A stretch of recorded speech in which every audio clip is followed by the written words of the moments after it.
If you are struggling to get meetings through the traditional methods such as cold calling, cold messaging, LinkedIn outreach, then you've come to the right place. Alright guys, in today's video we're going to be going over my personal outreach process from a very bird's eye level view from my own agency.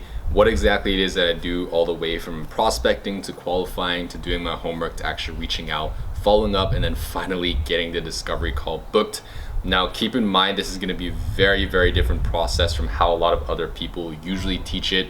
Oftentimes what I see is that a lot of people just tend to focus on cold messaging or email or LinkedIn, whatever it is, cold calling, and they just make one outreach. It's never really customized and tailored to that unique prospect. There's not really any homework being done. A lot of times people are just reaching out to a huge list of prospects without any idea how qualified they are.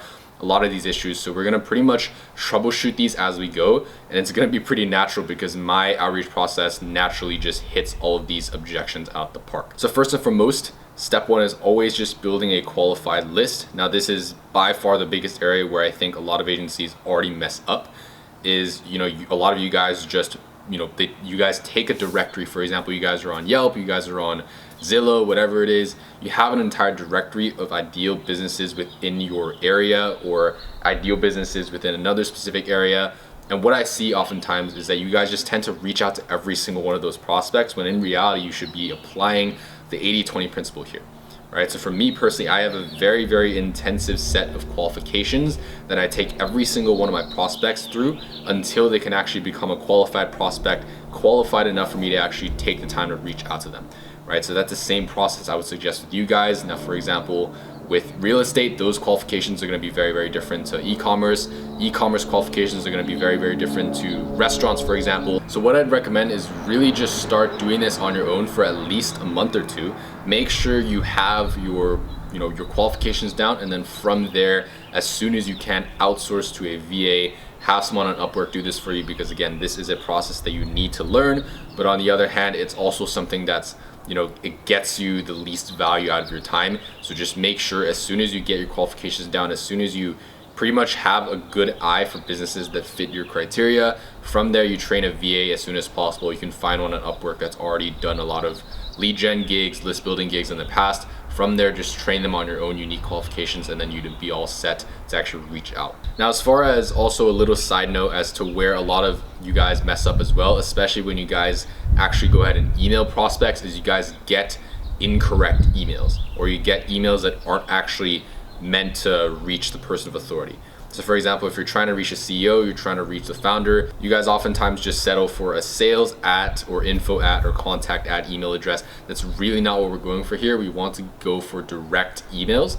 So what you need to do is just download an extension called Rocket Reach. I think it's like $20-$30 a month. It gets you a couple hundred searches. What that does is that as soon as you get the LinkedIn profile of the person you want to get in contact with, from there you can literally just use the extension, pull their email. It's accurate in 90% of cases. And if you want to verify, which I would highly recommend you do to clean out your email list, all you need to do is take that email through something called Never Bounce, or take your list through something called Never Bounce, and it's very accurate in actually determining whether or not your emails will bounce if you were to send out to that person. Now, as far as the actual outreach process, make sure you do your homework beforehand. Make sure you at least find one thing that's unique about either the person you're reaching out to or the company that you're reaching out to, right? Because that's really big on the the customization part. Again, we're trying to strike the balance between getting enough outreach at scale as well as getting enough outreach in, but also customizing it to make sure that you come across as a professional, you come across as someone who's already done your homework, you've come across as someone that actually wants to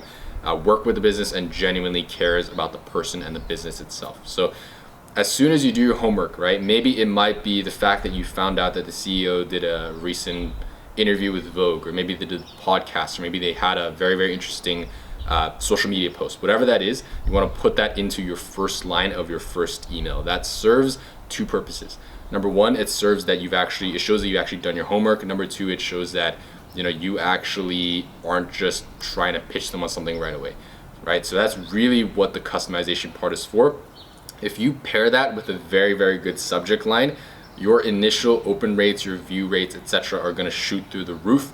which is something that a lot of people don't expect with email, right? Because a lot of people just write email off as just some sort of like old method of selling. People always associate it with spam. But if you do it correctly, it can actually be one of the most effective outreach methods out there, regardless of what your niche is. So I would highly recommend, at least for my process, I always start with email, but I would highly recommend, even if you're in real estate, even if you're in, another niche, make sure that you're using email as your first touch point with the prospect, because it serves the most options. You can give the most context as to why you're reaching out. Now, as far as follow-ups go, it'd be kind of stupid to just rely on that one email, because again, if you're just relying on one email, if you're relying on one platform, you're severely limiting the touch points you have with the client. And obviously every single time you do that, there's a lower likelihood the client will actually respond to you.